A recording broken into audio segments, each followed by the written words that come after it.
Okay, back in Rambam, and we, I think, are on Dalit 2 in the second chapter of Deios, right? Which obviously we've read before, but we didn't. I don't think we analyzed this one at all. Yeah, just to summarize what we said. We said there's a tendency towards speaking, a tendency towards silence. The male deah is in between where you don't have a tendency towards either extreme. Okay, so we got rid of the idea that it was about necessary and unnecessary speech. Yeah. Okay. That's how it will manifest itself. Yeah.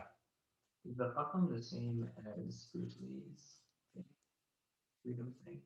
That's I think so. Yeah. Yeah. Yeah.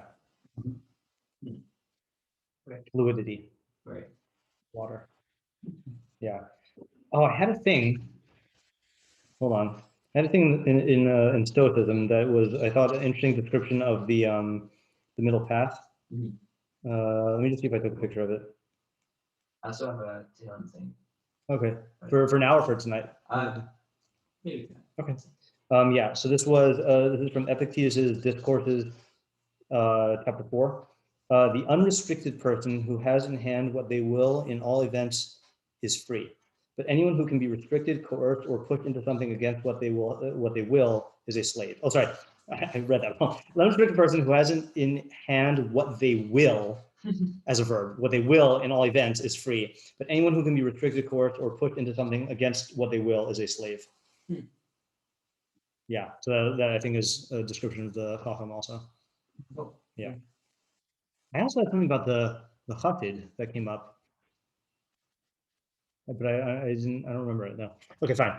V'chein b'divrei Torah u'b'divrei chachma. So too in words of Torah and words of chachma. Yihu divrei hachacham me'atim v'inyanei hamruvim. His words should be few and their contents many. V'hu shetivu chachamim v'amru la'olam yishne adam l'tamidu derech katsara. A person should always teach his student in 4-sentence summaries. But if the words are many and the ideas are few, the content is small, this is foolishness. So that's also different though. Okay, we'll get to that. And regarding this, it is said, a dream comes in a lot of preoccupation and the voice of a fool in an abundance of words. So 2 things. First of all, what does this have to do with the midah of silence? This just seems like good teaching, or it seems like effective communication. I mean, I don't think that's an insurmountable question. I'm just saying, like, if the Ram put this in the parak in Talmud Torah about how a person should teach, I wouldn't bat an eye. Like, I'd be like, oh yeah, that makes sense. But he's putting that in here. And then secondly, what would you expect? I didn't notice this last time. What would you expect him to say instead of harizo syphilis?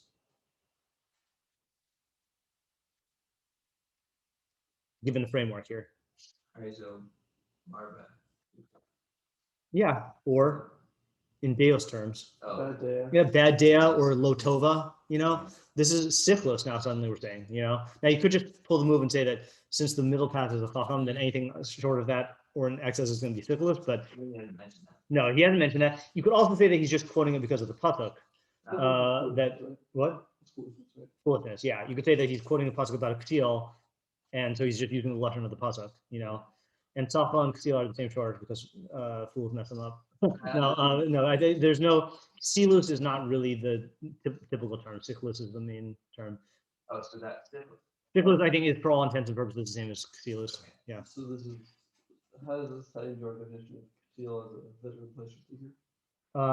I don't know if it would stand to reason that Koheles uses k'til in the same way, but it doesn't sound like I don't know if that's what it says here. I don't know if that's what it is here, and I also don't want to. I want to die to everything of yesterday. And what is the knowledge you're trying to summon up? Yeah. No, that's like people who try to, when they ask like, well, why does the Torah say this? I mean, what is the, just convert the whys into, what is the reason for? Well, that reminds me of a per video thing that I didn't remember to tell someone else. Okay, noted. Hopefully, you won't die to that memory. No, it's a very good. And I think that is about you. Oh, I don't want to say on the recording because then it's. okay. Well, yeah. Fine. Yeah. Yeah. But you get the questions. The v'chein is connecting the two things, right? I mean, and I'm not happy with the idea of like. I mean, you could even argue that this is not really being marbe b'shtika. I mean, yeah, you're saying fewer words, but this is really a different. Isn't this a different midah? Isn't it just like using speech efficiently? Yeah. Wait. I thought Yarish Shika was the same. Oh, we just established that that's not what it. Wait, didn't we? Oh, you were saying because that's how it manifests itself? So what's necessary? I think so, but. By the way, it was really bad to have a week in between the last two things. Like we had such a good, like, I felt like I was in the sugya. It's just like. We're trying to do that there was too much silence. Yes. I made that joke already, but you never make the same joke twice. Only 5 times. Yes.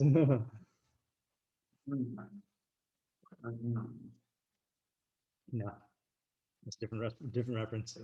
This is the Mark Twain reference. What did you say? Did you say something? Isn't that just being Mark? Yeah, middle. Middle. Oh, Divine, necessary. Yeah. So then, why need to say this at all? Yeah. What's your example? I mean, could you say? I mean, the Havamina, and the Rambam did have this Havamina in the Pirush Mishnayos, but the Havamina is when it comes to Torah and Chachma, the more the merrier. Yeah. You know, so like, what is that? And then come off along, you should be efficient in it. But like, is that just an efficiency point, or is it two different ideas of the midah of shtika and shtika in relation to Chachma and Torah? You know, like in other words, I could see a maneuver or a move of saying, since the rove sichas, rove, doesn't he say rove? Yeah, sichas rove kol adam is in different like Havel and stuff like that. And since mipri fi ish yochol tov the vuasafasav yisba from Mishle, right, then you're gonna talk. So just talk as much as you want in Chachma, you know. And on tomorrow's podcast, then Epictetus has a thing where he says you shouldn't talk philosophy around people, and especially the uninitiated. And my interpretation of that is being machmir in not like taking pride in the fact that you're a philosopher. And I was saying how in Judaism we wouldn't say that. We would say that, yeah, you have to be tsenua in terms of your chachma, you have to be an anav, but we say that we want to promote a culture that is that chachma is the abundant conversation, you know. So like you can argue that maybe you should just talk a lot about chachma and Torah, and that's a good thing. Even if it's not good for you, it's good for society, you know. See, I built a Bahavamina now, and now let's now what's the maskana? I'm just I'm not saying that we should take it up as a thing, but he seems like he says that like before the Vishna, people would just teach it however they wanted. Some people would be concise, and some people would be like very composed, and that was so fine. Interesting. So Yeah. I don't know how to combine the two. Put them out on the table. Okay. On the table.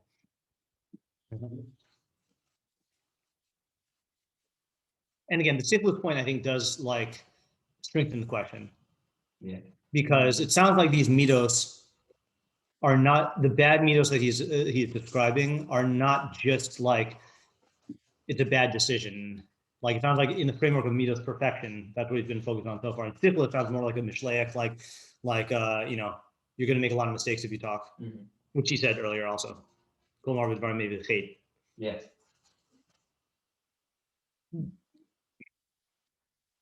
But yeah, I think the Havamina question is a good one. We talk a lot about Chachma. Yeah. So is that the idea then? I should say it. that was too concise. That it is true that you should talk a lot about Chachma, but there still is room to exercise shtika in that. But shtika in that expresses itself as differently than shtika in sicha. Shtika in sicha is eliminating it, and shtika in chachma is revifying it. Wasn't that the same for any star figure? Yeah, but he didn't. See, even when he talks about lo yarbe adam devarim, Right. is that the same as yihiyu divrei, starchei aguf ma'atim inyanem rubim, or is that a different thing? I don't know. I mean, you could just argue that he didn't say that because there's no inyanim there, but Yeah. communicate the shopping list to your wife in like hand signals, This doesn't seem true. about what? About the way Chachamim speak? That this is a good, that this is good. Uh-huh.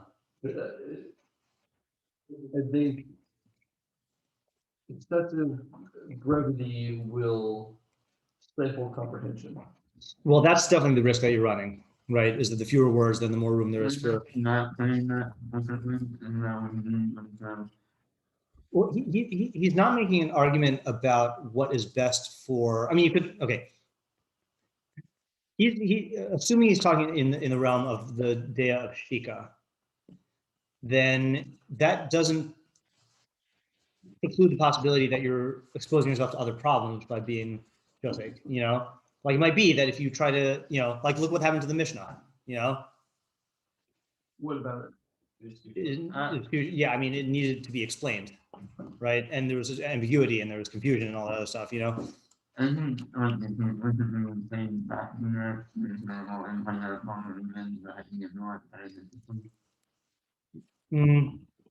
Good question. Also, is that just the right? Yeah, that sounds like sickness. Yeah, right. But yeah, that's what I'm saying. Is it kind of hinges on what we mean by sickness here. Like, is this sickness in terms of your own midos development, or is this sickness in terms of bad communication? Right. No. Because there is the other extreme also, is that if you're too wordy, then that can also lead to misunderstanding, Isn't that what? That's what I'm not sure about. Like, like let's say, for example, with, in his treatment of gaiva and kaas, it was really more focusing on the effects on you and your own perception of reality. Like, he could have said a lot of statements about kaas that you're going to end up ruining your relationships, or you're going to end up like making bad decisions. But he was really focusing more on, it's like you're open to Avodah Zarah, you're not going to be happy, So if shtika is being treated in the same way, then I would think it has to do more with your perfection than your the result of your actions. It's also funny, this is a side methodology question on the Rambam. What do you guys think in terms of when the Rambam quotes the pasuk? How much of the pasuk is relevant? And what I mean by that is on two sides. One is, let's say this pasuk here. Does the fact that he quotes the beginning of the pasuk mean that it's relevant? Because on the surface, it only looks like the second half is relevant. And then the other thing is, if he quotes the first half of the pasuk, it doesn't quote the second half. Can you assume that he's quoting the entire thing? Also, is it helpful to look at context? Yeah. I mean, I think that depends on the sefer he's quoting from. So like, it'll depend, for example, in Koheles, this is already in the proverby type part of Koheles. So like, if you hold that those are individual ideas, then it might not really matter what the context is, but if, yeah. Should we look at the context? Okay. Yeah. The thing I'll look on here. that's Yeah. is this computation stiffness? Because we're talking a lot about right. one spot. Yeah, so that's actually a good question, because I could definitely see that when you're teaching your student, there is an idea of doing it in concise things, but there is a phenomenon of talking out an idea that seems to be, you need to talk it out. That's why they call it talking it out, not talking it in. Yeah. Okay, so this is in Koheles 5:2. Right. Okay. Yeah. Oh, yeah. This is wait, did this start on the last chapter? Maybe. All right, let's just start on the beginning. Al tavahel al picha v'libacha al yimaher lahoti davar livnei elokim. Do not be hasty with your mouth, and let your heart not be quick to express a word before God. Ki ha'elokim b'shamayim, because God is in heaven, ve'ata al ha'aretz, and you are on earth. Al ken yihu devaracham ne'akim. Therefore, your word should be few. See, that would have been a good quote for "let your words be few." Ki baha halom barov inyan. Okay, so then now it's important because this is it's saying ki. So the context is important here. Ki, because baha halom barov inyan, the kol ksil barov devarim. A dream comes in abundance of yeah, right. Yeah, what does that mean? And it's putting it in terms of God. Right. Why was that? Yeah.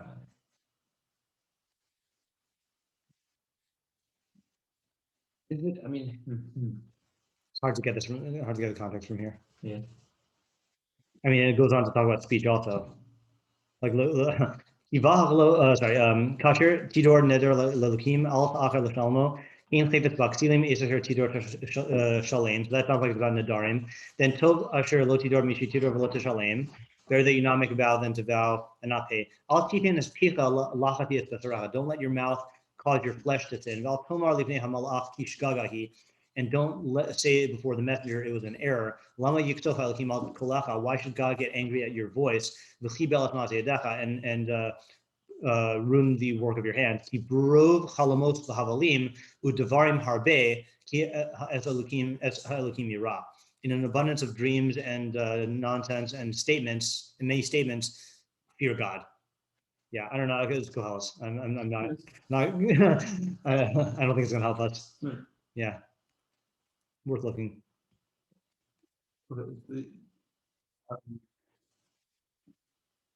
I'm not sure whether this fits into what we're thinking so far about this, but my thought about Shustika in different Torah. Yeah.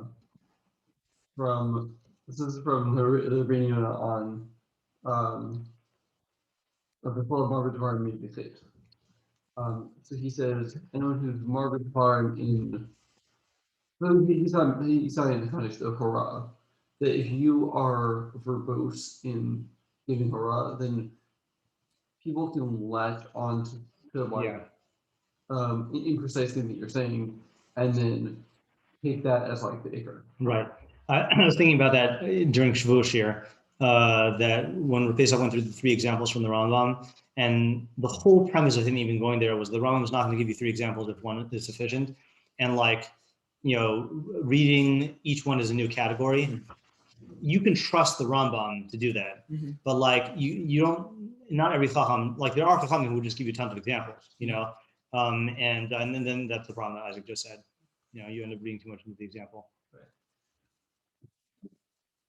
Yeah, but I'm saying the reverse, that if you are, like the converse really, that if you're talking a lot and not adding substance with your additional words, then either people will try to like look for the reason why there's 2 things instead of 1 echad,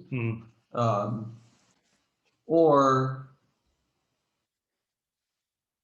people will you'll say more things that are less accurate because they're less precise because you're not being precise, right? And then people will lock onto that and lock onto the less precise thing and take that as accurate, and get some to throw it at you. Right. This is not a riot, what I'm about to say, but it does fit in terms of answering your earlier question about like what are we doing when we're doing this now. So he doesn't say la'olam yilmod adam im talmido derech katzara. He says la'olam yishna adam lo talmido derech katzara. I mean, when you're teaching, it is a different thing. When you're learning, even with your Rebbe, but certainly with your chavrusa, then it's not like a virtue to exercise shtika. That's like going to inhibit you. I mean, it's not the same midah, but I'm saying like holding in your thoughts is not going to lead to productive learning. Yeah, I guess maybe we could say this is like this distinction between like chavurah and chasma, kind of. If you're passing on an idea, Yeah. then you should pass on if you have like a polished idea that you're passing on, you should pass it on in the most concise way possible, which is not the same thing as when you're like generating understanding of it. Hold on. I just remembered. I write something about this in 2007. Let's see. I feel like everything you wrote in 2007. No, you know why? Yeah. Because that was the first year I blogged, so I remember the stuff more. And it's also stuff that a lot of it is not on the new blog, it's on the old one. And I did. June 12th, 2007. Let's see what I said. Oh, bonus. Rav Pesach. Oh, what? Rav Pesach explains this. Oh. Do you want, I mean, are we at that point? Yes. Yeah. Okay. All right. So let's see what hopefully I got this right. He can express it concisely. Yeah, I definitely did not express it concisely. So I said here, the main question is, what is the Rambam talking about? Although each statement contains its own idea, there seems to be one underlying concept here, the virtue of silence. What is this virtue and what is wrong with its opposite? Rav Pesach explained as follows. The first thing to note is the strange expression, increase in silence. We can infer from this expression that silence must have a positive quality, otherwise how can one increase it? Right, we noted that, but I don't think we had an explanation that matched with that. In other words, this silence is a silence of restraint, wanting to talk but refraining. Yeah. Silence which results from excessive shyness or a speech impediment is not the silence being discussed by the Rambam. So it's not just not talking, it's restraining yourself. A person's mind is a chaotic cauldron of thoughts and feelings, conscious and unconscious. The vast majority of these thoughts and feelings are unformed and incomplete. The underlying behavior proscribed by the sages. Someone told me the reason they didn't know there was a difference between proscribed and prescribed. That wasn't know the difference. That wasn't me. Yeah. Proscribed is to prohibit. Yeah. Yeah. Prescribed is chayiv. Prescribed is chayiv or medication, like prescription. Yeah. But yeah. The underlying behavior proscribed by the sages is the concretization of undeveloped thoughts and feelings through speech. That's a different approach than what we've taken. Wait, but that's not always bad. That's what speech is. But that doesn't. Okay, well, let's see. So long as these thoughts and feelings remain unspoken, they can be refined, corrected, developed, or rejected. But once they are uttered, they take on a certain objectivity and finality. Your statement on a matter, even if said casually, becomes your position. Verbalization solidifies thoughts and feelings, making them difficult to change, both in your own mind and in the minds of others. That's like what we said about the seal. Yeah. The sage's exhortation to increase in silence is a command not to make these underdeveloped thoughts and feelings a part of who we are. The person who blurts out every thought and feeling that comes to mind severely arrests his intellectual and psychological development. I think I wrote that because I was watching Arrested Development at the time. Oh, yeah? I must have done that. I think it was around 2007. Yeah. The corrective thing were you? Which thing were you thinking of? The title of the show. Oh, did it Arrested Development? Yes, yeah. The corrective measure is restraint through silence. That, according to Rav Pesach, is the underlying idea behind these halachos. If you think into the particulars, you'll see how they fit into the idea. Okay, fine. So I didn't explain anything. Yeah. So that wasn't explaining that particular part, but that's an interesting thing. Let's just digest that for a second. Right, meaning that, see, this is what I meant. This is what I meant when I said that there's a difference here between like that, what he just said is consistent with the treatment that the Rambam has been giving to gaiva and daas. Is the effect on you in your perfection, not like efficiency in communication to students or like syphilis in terms of mishlei. And that also, that explains the first half of the puzzle. Wait, no, hold on, before we get there. Yeah. Isn't it possible that he holds that the middle path is that which is best mishmaically? It's just that when there's exceptions to the middle path, that's because of perfection. That could be, yes, that's true. That's a good point. Okay. Yeah. So yes. Can you say that one more time? Just that the chacham could be the chacham in terms of mishlei, like the middle is the best mishlei place to be. But then, like when there's an exception, like daas or gaiva or whatever, so then that exception comes into play because of a perfecting concern. Right. Right, because otherwise, why would you deviate from absolute fluidity? Yeah. Right. Yeah. So this explains the topic a little bit more, doesn't it? Does it? Kibaha kalom barov inyan. Like kalomos are these chaotic, unformed thoughts and stuff like that. Mm. And so the way that the fool talks is basically like taking those things and giving expression to them and solidifying them. Almost like it's almost like treating a dream as if it's like giving like something happened in a dream substance. Mm-hmm. So this is actually not why I went to that blog post. I got mixed up with something that Jake Adler wrote about this, but I don't know if his blog is still extant. But I think he said, and I thought I wrote it down, but I guess I didn't. I thought his interpretation, this is going to take a different track now, but why in Chachma and Torah should you reduce it? So there is a feeling when you are saying an idea, there's a feeling that you're creating the idea or that you are like that the idea exists because you're saying it, you know, and that's something that should be tempered, like that you could say enough to get the idea across, but to like go on and on and on and on about it, you end up like attaching a certain feeling that like I'm producing the idea. And this is a safeguard against that. I'll have to ask him if you remember the idea, but yeah. Definitely, yeah. Like when you come to an idea, when like an idea pops into your head, Yeah. there's a feeling of like, I did. Yeah. Right. Ideas are that by which we perceive reality, not yeah. Oh, you got to go somewhere. Then I realize you're timing your foot exercises. Yeah. Okay. Head to church. Okay. Yeah.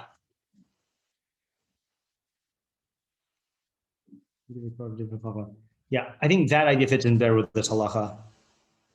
I think where Pesach was about like the entire, I mean, that was about the entire thing, but like the meat of Shtika itself. Right. Well, I think they could be related points, like the fact that it becomes more concretized when you say it could lend itself to the feeling of I'm creating it. Right. Because it wasn't concretized before. So that's true. Right. Yeah. Okay, you want to do the next one? Yeah. Thanks a lot. I'd like to think about it a little bit more. Okay. Need some Shtika.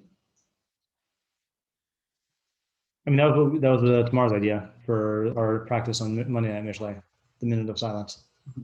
Nice. Yeah.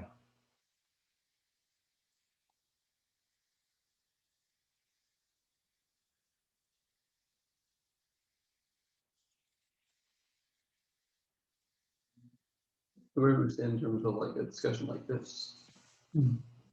I think I still stand by what I said before, is I think that the cost of not talking it out far outweighs the cost of indulging this this bad tendency. Meaning that if people didn't talk out their ideas, then they wouldn't get the ideas. I think also you do want to, when you're talking things out, the whole point I think is to concretize them. Yeah. So it's not. There is also a negative to having just free floating ideas that aren't meaningful. Right. And I think that the negative would be if you just talked them out but didn't attempt to actually like clarify, and like if you're doing it as a means of getting the ideas clear or discovering the ideas, then that's good. But there's definitely like there's definitely like I mean, this is much worse in classrooms than it is in like conversations, but like where people just are like saying half-baked ideas and talking about stuff, and then you just kind of like end the conversation. Like that's not the same thing as like actually like learning. You know, it's a stage in learning, but if you stop prematurely and like don't attempt to like develop it and like clarify it, then it just becomes expression of half-baked thoughts.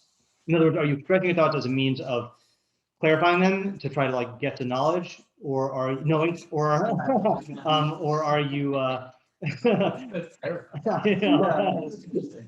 you know, That was good. yeah. That was an excellent expression. Otherwise I wouldn't be free, and then I would be giving to methodical routine. Yeah, I think It can't just be an expression session. It has to be, if you're expressing yourself in order to get to clarify the ideas and to root out the mistakes, and then expressing is good. What does that look like? Just an expression session. Like, if you're could you do that in areas of chachma, like just be talking about chachma as an expression session? Is that possible? I think let's say like this morning when we were talking about Mishnah 1822, I think that was a good example of. Which one was that? So the one that must eat must. Oh, okay, yeah. Yeah.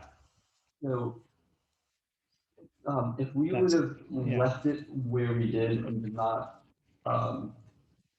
acknowledge that we didn't have like a clear understanding. If let's say we had let's say that would have been like the end point and we were like we just like moved on. We didn't have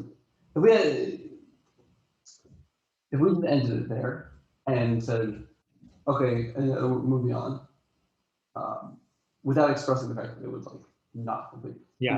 That's an expression session. Then we would just been like we were just like talking about half-baked ideas, not trying to arrive at an idea. Only because you brought that up. So on my way to and from Lamda today, I listened to the shiurim on the pitui that we did. It's the first time I've listened to a Mishle shiur of my own. And first of all, it was really cool because I didn't remember. Wait, you listened to 2 shiurs on the way? What I did was I only listened to the second half of each one where we went over the ideas. Lamda is really far away. So I listened to what? I tried to do that. I've never liked doing that. And the amount that I've never liked it increases when it's my own voice. Exactly. But I'm mentioning this now because I remembered that the Rambam says that one of the reasons he wrote the Mishnah Torah was that he could remember stuff in his old age. And I was thinking like, the fact that this was earlier in the year and I didn't remember all the stuff that we had, and you could tell from the fact that like I had prepared shiur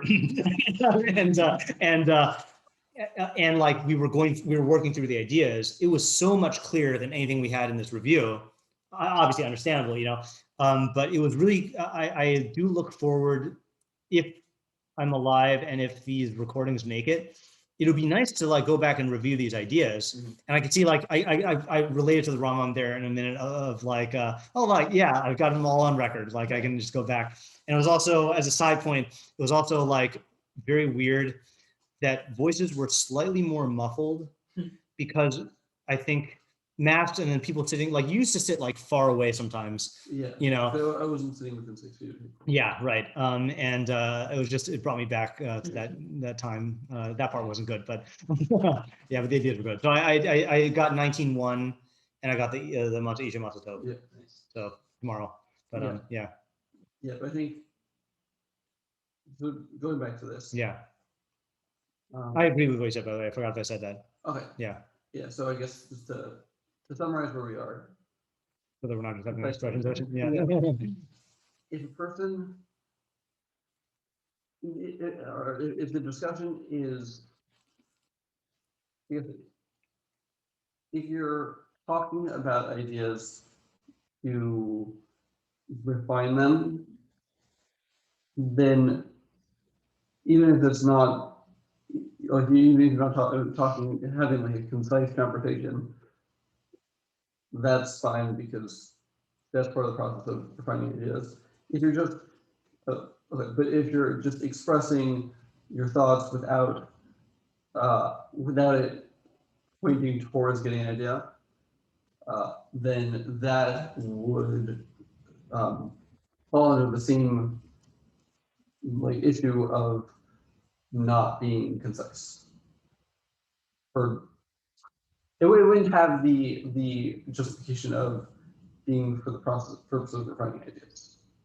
I missed that last point. I guess a better way to say it is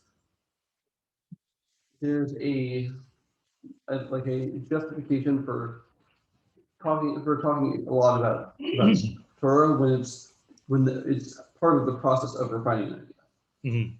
So if the conversation about Torah is that, then it's then it's justified to have Mhm. to be verbose. Okay. I also, oh, sorry. Okay, so I just thought I was having about this. So I'm not sure if this is indulging in the bad media, but it's for a better purpose, or if it's not, doesn't fall under this bad media. I'm thinking that it's maybe it isn't the bad media, like exercising bad media for a better purpose, because it seems that that the middle path of speech is speaking whenever it is appropriate, and it's appropriate when you're trying to figure out an idea to not restrain your speech, because if you restrain your speech, then you're not, that'll impede your ability to Mhm. think about Right. Yeah. That makes sense to me. I also think that what I said before about how like it's good to. I do think if a Talmid Chacham spoke about Torah in order to like solidify that value, like with people who are impressionable or influenced, I think that is a good use of speech. That's and that doesn't even wade into this territory here. I mean, you could still be prone to the fact of like feeling like you're producing the ideas and such, like Jake's idea, but I think that's not the realm that the Rambam is talking about here. That's like for other purposes, for societal purposes. I don't think he's in frame with society here. Yeah. Can we do the next halacha now? Because I want to move on from Tika next week. Yeah. Siag lachachma. Were you going to say something? No. Okay, I didn't mean to cut you off if you were going to say that. Right. Siag lachachma shtika. So fence for chachma the shtika. And siag is fence, right? That is a good explanation? Yeah. Okay. Lefika, therefore, lo yimaher lahashi. The person should not be quick to respond. Mishiv davar b'terem yishma, yivelasi lo uchlima. Below yarbe ledaber, and you shouldn't speak excessively. See, so that's another interesting thing, right? Like you can tell that's a different idea because we already said you shouldn't have the divrei chacham with the devarim meruvim ha'inyan muat. So koshkein, if there's no inyan, just being marbe ledaber, so this is something different. V'lamed letalmidim b'shuva v'nachas, and you should teach students with yeah, some of those, I remember the word reposing in it. Yeah, repose and pleasantness. Below tzaka, without crying out. Below arichas lashon, and without length of tongue. This is what Shlomo said. The words of chachamim are heard in pleasantness. So this is a weird mix of qualities here, right? Tzaka is not like the type. Tzaka is not shtika, but it's also not the type of not shtika that we've been talking about. We've been thinking just quantitatively in terms of words. This is manner of speech. Right. And same thing with shuva and nachas, like calm and pleasant. Yeah. I think this does actually fit with what we're saying deah is, because the deah is, let's say, being thoughtful in your speech. Mm-hmm. That's interesting. And there's being unrestrained in a way that inclines you towards speaking, and being unrestrained in a way that inclines you towards silence. This is that you're being very, but the middle deah is that you're speaking in the way that your mind is telling you to. Mm-hmm. So what's the siag? The thing I was looking up was that is a quote from the Mishnah. Yeah. I don't know how he explains that's the siag, but that's the quote. Yeah. Oh, you were thinking of looking at the Rambam on this? Yeah. He actually doesn't say anything. Oh, okay. As far as I can tell. Also, why are we talking about siag okay. Yeah. Why are we talking about that? Well, Yeah. So he's that talking about the is list exactly. of Shtika and Chachma. But aren't there a lot of benefits to shtika? Why are we? Right. I mean, this does seem to be an extension of what we just were talking about. Well, that was like in terms of, yeah. Right. So I think the another question, which I don't know which one comes first, yours or the one I'm about to say, but like, what is the difference between the subject of the previous halacha and the subject of this halacha? Yeah. Because they both do overlap. They're both about chachma. They're both about like teaching. Right. You know. But yeah, I guess the first one wasn't claiming that this was going to preserve your chachma. No, it's not. Right. But this one seems Yeah. Well, that's the other question. Also, is this preserving your chachma? a good way to teach chachma. Yeah. Or is it Deios chachma? I was going to ask that as a joke, and then I didn't ask it as a joke because I was like, maybe that's a good question. Right. Yeah. I think it's actual chachma. Just thinking about how all these things interact with chachma, Mhm. like if you respond too quickly, you're not going to Hear what they say. No, to respond. you're not going to respond in a way that encourages chachma. Yeah. Yeah. Same thing with the shouting. Yeah, if you shout, people are not going to. And it You really, see the chachma, like these are like, even if you have chachma in your mind, Mhm. it's not going to come across if Right. you do these things. Yeah, the Aretha's lesson is another big problem. Like people who go on and on and on. Yeah. And yeah, not having to of anachas. These really do seem to be about preserving not your chachma, but chachma itself. That if you want to get your chachma across, then you have to do it in a way that is not going to turn people off or jeopardize the chachma. Yeah, I'd say it's I have a weird metaphor.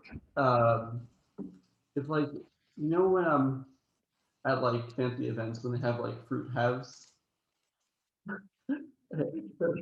Let's say you I have. don't know what that means. Okay. It's But, very like, very imagine- Pac-Man. Yeah, imagine you have like let's say half like a kiwi or something. Okay. Okay, so you can if like the shell is like soft or smooth, you can hold it and then you can eat the fruit. Okay. But if the shell is spiky, it's going to be too painful to hold. Okay. And so you won't be able to. Very good. I see where you're going now. Yeah. It's not like a kiwi kadibor muscle. I keep thinking you guys saying Kiwi. Oh. Yeah. Yeah. That's when the rumor started that we're part of QAnon. That's Oh no, now the government's gonna take down my podcast. they're only rumors.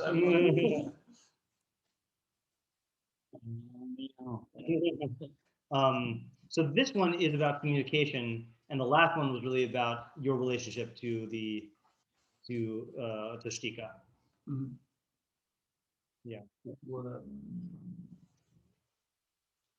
like the last one was about it insofar as it's your own deah. Yeah. And this is about insofar as how your deah affects others. Yeah. Right. Why is that relevant to those things? Yeah, that's when your question applies. Of like, there's lots of things. Like that's like my question of why doesn't he talk about how anger will lead you to like be violent or something like that, or even like like to take revenge. Like he doesn't talk about how anger leads to revenge, Right. Would you say that just general question? Would you say that Deios is like a guidebook of Hilchos? I would say not, simply because it is about. I learned that it's about how to become a chassid. So it's going to involve Deus, but not. I wouldn't call it a guidebook because then that would have to guide you for the being a chacham also. And I think it goes beyond that. It's talking to a chacham about how to be. Yeah. Yeah. Or it's either depending on what your framework is. Yeah. It's a guidebook for derech hayachas and deah. Yeah, that's good. That's more accurate. Yeah. Also, the other reason is that a lot of it does have to do with how you engage in Torah and mitzvos, which I feel like it's outside of Deos. Okay. I mean, it's beyond Deos. I'm saying I was Yeah. involved that, but like how to get the ketzers of Torah, like that kind of thing. Okay. Or how to be a leader in the community, which is also like a different different thing than Deos. Yeah, I wouldn't characterize it like that. I think Hilchos Deios is a guy over Deios, though. Yeah.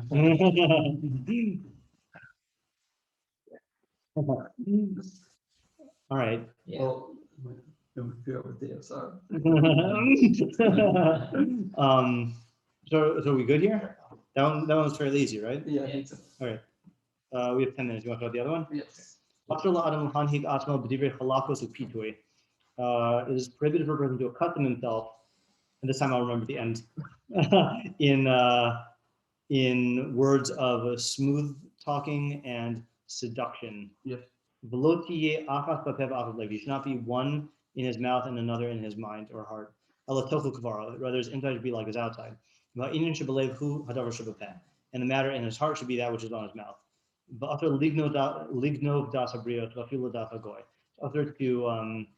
To trick people, even goy. Yeah. So I think we raised this. I feel like we raised this question last time.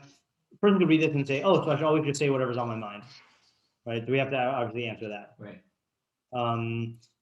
And then, why does he say lahanhig atzmo when later on he says even one word of where is he? I'll just read the next halacha also because this is the echad. Although this was the echad first. Echad, for example, lo yimkor lagoy b'sar nevela b'chal shluta. Person shouldn't sell a goy non-kosher meat included in kosher meat. Lo minach lo meta b'mkom minach lo shluta, or the true thing. Lo yistar b'chaver sheyochal et lo b'hu yodeh she'eno ochel. You shouldn't pressure a person to eat by you when you know he's not going to eat. And you shouldn't v'yarbelo b'krovis b'hu yodeh she'eno makabel, or keep gift upon him when you know he's not going to accept it. Lo yifach lo chavis shehu tzarech l'ftoach l'tan l'machran. Should be feel cold. You shouldn't open up barrels of wine, which you need to do to sell them, and then fool him into thinking that you did it for his kavod. Plain kol keyot and other things like this. Even one word of seduction and trickery is usher. Rather a true lip and a firm, trustworthy spirit, firm spirit, and a heart free from all toil or pain and bumps, batterings. Yeah. What were we gonna say? This is something different now, Ah, which is that's why you could read the echad. If yes. So there's never a echad. It's good methodology. Yeah, because I was going to say something that doesn't work with the examples. Right. So now, yeah, I'm asking, why lahanhig atzmo b'divrei halakha pitui? That might just be the expression, but why not just say like asr l'adam l'daber b'divrei halakha pitui? Like lahanhig means to accustom yourself. You know. What does that mean? One word. How do you like? You say one word and seduce someone with one word. Good. Ah, good. Yeah, that'd be an example. Okay, got it. Yeah. Is that concise enough? Yeah.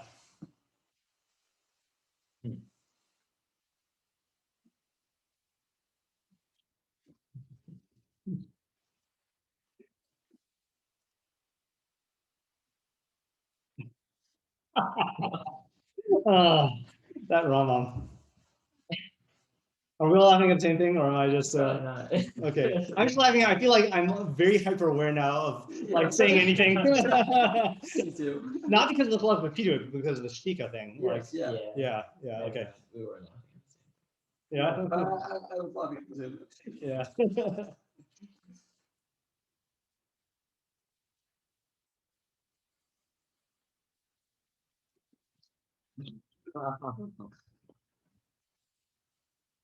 It's really clear. I know. Yeah. Okay, I'm gonna say the thing that I was thinking anyway. Okay. And I'm not sure how we can I'm gonna temper it though. Okay.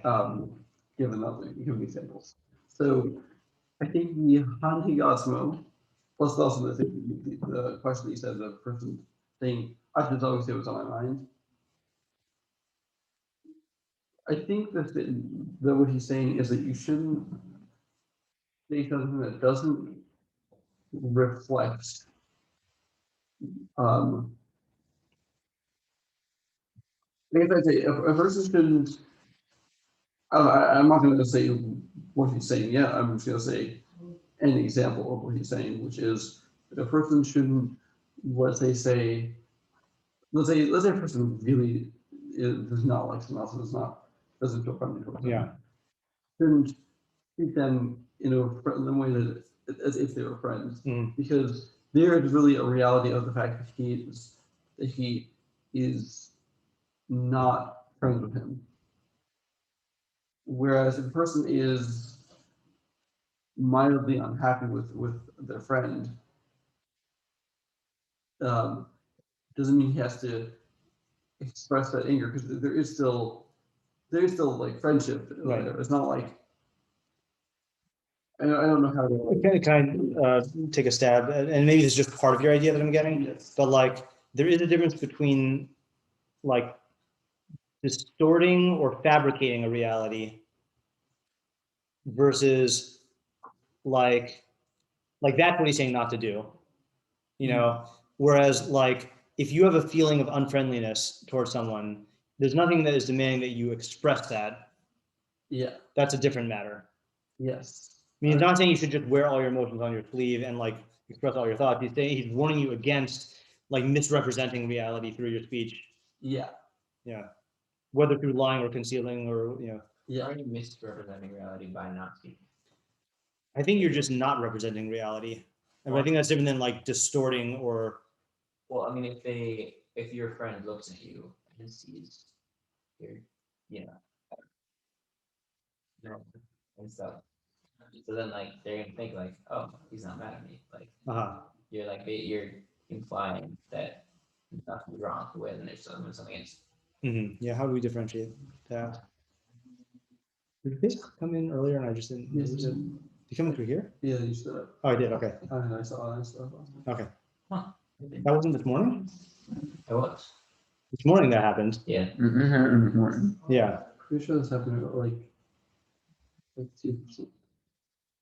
I don't know. I mean, I could check the video. Yeah. Wow. I missed it. What are you saying? Yeah.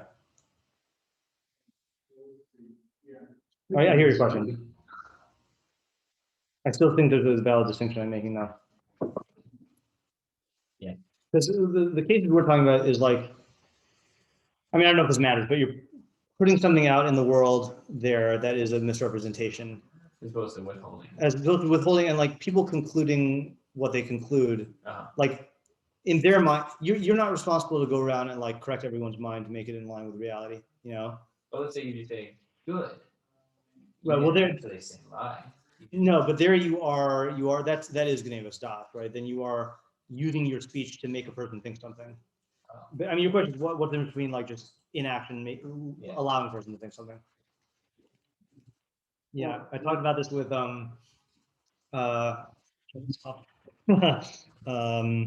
I've given this example before, but let's pause recording.